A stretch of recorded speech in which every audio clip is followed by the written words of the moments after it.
We are off to Manitoulin Island next.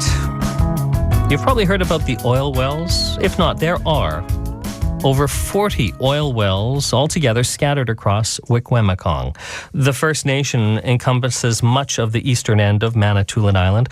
These oil wells were drilled without permission back in the 1860s, right up to the 1950s. And they were abandoned. The companies left when they lost interest, ran out of money. Some of these wells are still burbling black crude. Now, 2 were properly fixed last year, but much more fixing needs to be done. And we've got Gima Dukpelche on the line now to tell us more. Good morning. Good morning, Marcus. So what is being done now about these oil wells? Well, through support of the federal government, we've hired a contractor who has experience in abandoning oil wells, and they're going to be properly recapping and remediating the sites around the wells that have been leaking.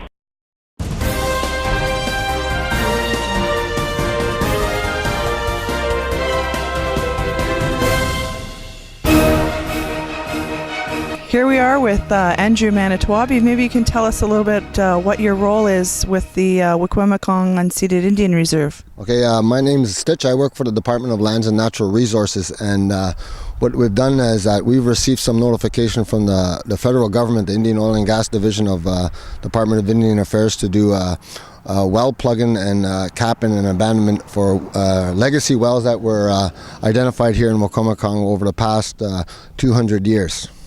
So what we're doing now is we're finishing up the final stages of the 9 wells that we've plugged and capped this spring with partners from different industry giants like Eastern Oil Fields and Claw Environmental in partnership with Golder. And we're at the Marjorie Kimwan estate at 555 Caboni Road, and we call it the MK well, and there's a license number attached to it. I just don't have it available, but we're just finishing up the plugging of this well, and it's been cemented this morning, and it's been a long process. I guess the wells take about 4 to 5 days, depending on that's a variance of the wells to do the work, but it varies in different areas depending on the depth of the well.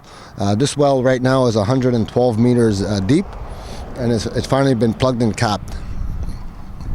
Excellent. So I hear that you've been doing some other work on some other wells in the community. Maybe you can tell us a bit about some of the other wells that have been completed to date.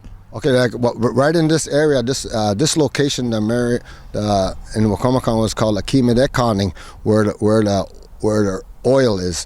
And I guess back in the 1800s, 1862, 1863, they were drilling. Through the discussions with Jesuits in the past, they recognized that there was oil here, and they brought in, the government had brought in contractors to drill for oil and to see if there's a possibility of an economic opportunity to harness this product for, the people that were moving to Kinandat. So, yeah. And I understand that you've got some additional funding to do some additional work in the fall, and maybe you can tell us a little bit about how that came about. Well, through great project management with our department, we negotiated with them. We started off with the 5 wells here, and through good project management, we were able to do one more well, and we requested that if we could do one more well, that they would allocate more wells to complete in the spring, and they allotted this this spring. So we did 9 wells altogether. It's a $925,000 project, but now they realize that they have more wells in Wikwemikong, and they're making a program right now to do 10 more wells in Wiki, and it'll be hopefully this fall we'll be plugging and capping these wells. So we're looking at doing 10 more wells in Wikwemikong for this year, and we're going to see what the funding is going to be like. But that's the goal that we're going to try to accomplish. And right now we're talking with community members. We've already identified 7 wells and located them. So we're basically looking from oral history from the community members to do some more exploration to find these other wells. We have a lot in the southern part of the reserve, which is Doganing, I guess Thomas Bay area.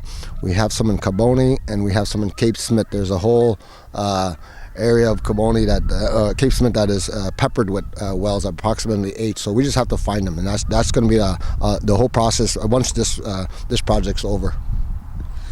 So I understand you have a whole team that's working on this project. Maybe you could tell us about some of the companies that are involved and some of the team members you have that are working with this project. When we started this project just before Christmas, before the tender went out, we developed the tender with help from Indian Oil and Gas, and it's Wikwemikong's tender, and I'm really proud to say that. And we brought different people on board to assist the department. Like we hired our liaison coordinator for our department, Patrick Fox, and he helped with the tender to get it developed. It's 100 pages long, the tender, and we made sure that in the tender that they had to hire Wikwemikong members in the process. And we brought on Jean Pitawanakwit as an environmental apprentice to learn the aspects of water and soil and oil sampling, and to learn the process so that she could eventually take on that role for our department. We brought on John Jones and continued their employment so that they could do further exploration and further construction, the process, because we need as many eyes on the project so that we could all have this discussion. Through our tender process, we made sure that our contractor, Eastern Oil Fields, had to employ someone from Wikwemikong, and that was a bonus on our part to have that little bit of a foresight to say, we want someone working here, and we brought on one of our former employees, Joey George, to work with in the construction process, and he's been on 9 wells, and it was a tough winter, but they did the work, and it was awesome.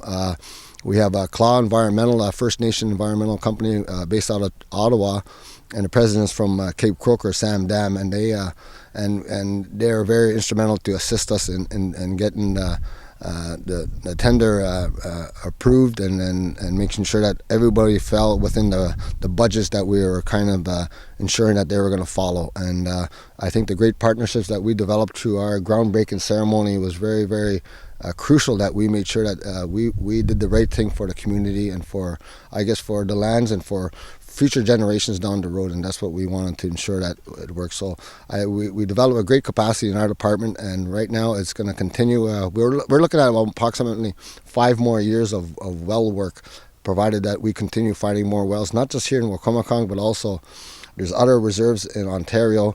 There's about 3 on Manitoulin that we kind of understand have oil and gas issues, but there's 14 in Ontario that we have to make sure that we get plugged and capped and find them for them. So it's going to be a long process. So we're hoping to get the expertise developed in our department so that we can become the major players when it comes to doing this work.